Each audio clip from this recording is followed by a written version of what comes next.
In this video, let's talk about on the way that you use Zelle with Wells Fargo.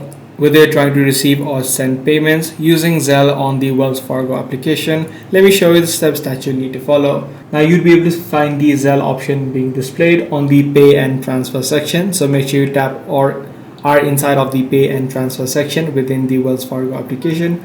And you should be able to see the Zelle option being displayed. Now in order to use Zelle, you can either, as I said, transfer, make any sort of payments, or you can also request. You can just tap on the send option if you're trying to send some money, and then you need to add in their mobile number or the email address that the other person has linked with their Zelle account, and you can just enter in the amount that you're trying to send. This is going to be a similar process if you are trying to request as well.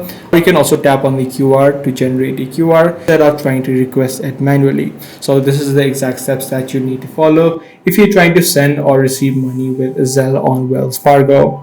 Be sure to give this video a thumbs up if you found it helpful. That's pretty much all for today. I'm going to see you in the next one.